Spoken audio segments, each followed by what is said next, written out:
কুমিল্লার বন্যা নিয়ন্ত্রণে স্থায়ী সমাধান আমরা চাই।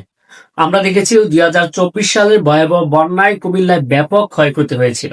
কুমিল্লার বরিচুং ব্রাহ্মণপাড়া দুইটা উপজেলার মানুষ কুমিল্লার 24-এর বন্যায় ব্যাপক ক্ষয়ক্ষতি হয়েছে। এছাড়া আমরা দেখেছি কুমিল্লার লাঙ্গলকোট, চৌদ্দগ্রাম, সদর, দক্ষিণ, লালমাই সহ বিভিন্ন এলাকায় বন্যায় প্লাবিত হয়েছে। কিন্তু বরিচুং ব্রাহ্মণপাড়া বন্যাটা একটু ব্যতিক্রম ছিল, কারণ বরিচুং ব্রাহ্মণপাড়া যেটা হয়েছিল যে গোমতী নদীর বাঁধ ভেঙে বরিচুং ব্রাহ্মণপাড়া বন্যা হয়েছিল।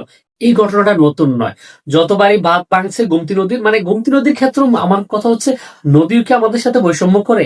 গোমতী নদীর বাঁধ দুই পার আছে, এক পারে ভাঙছে, শুধু একবার মাত্র বড় আলমপুরে ভেঙেছিল। এছাড়া প্রত্যেকটা বার গোমতী নদীর পার বুড়িচুং ব্রাহ্মণপাড়ার দিকে ভাঙা পড়ছে। 24-এর ভয়াবহ ক্ষত বুড়িচুং ব্রাহ্মণপাড়ার মানুষ আজও ভুলিনি, হয়তো দেশবাসী ভুলে গেছে বা আমাদের রাষ্ট্রপ্রধান যারা আছে তারা হয়তো জানতেও পারে নাই যে বুড়িচুং ব্রাহ্মণপাড়ায় কি পরিমাণ ক্ষয়ক্ষতি হয়েছিল।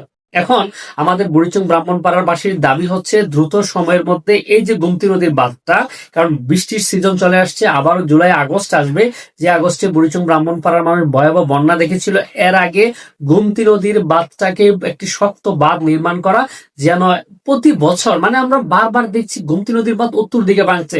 আমরা বরিচুং ব্রাহ্মণপাড়ার মানুষও, পুরো কুমিল্লার মানুষ বৈষম্য মুক্ত একটা নদীর বাঁধ চাই। নদীর বাঁধটাকে আরো উঁচু করেন, বাঁধ ভাঙবে কেন? বাঁধ ভাঙতে হবে কেন? নদীর বাঁধকে আরো 5 ফুট উঁচু করে দেন, 10 ফিট উঁচু করে দেন, যে নদীর বাঁধটা না ভাঙে, এবং এটাতে সিসি ডালাই ব্লক বসান। আমরা দেখেছি বিভিন্ন কি যে বলে উপকূল অঞ্চলে সিসি ডালাই ব্লক দেওয়া হচ্ছে, তাহলে আমাদের গোমতী নদীতে কেন ব্লক দেওয়া যাবে না?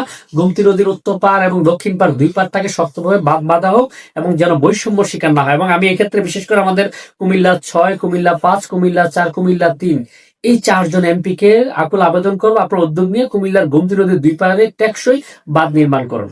এবং আমরা কুমিল্লাবাসী সবাই সোচ্চার হন, আমরা কুমিল্লাবাসী ঐক্যবদ্ধ হন, যেন কুমিল্লার বন্যার জন্য বন্যা নিয়ন্ত্রণে স্থায়ী একটা সমাধান করা হয়। ভিডিওটি এখানে শেষ করছি। আপনাদের কেমন লাগলো অবশ্যই মন্তব্য করে জানাবেন, সকলকে শেয়ার করে দেখার সুযোগ করে দিবেন। আল্লাহ হাফেজ।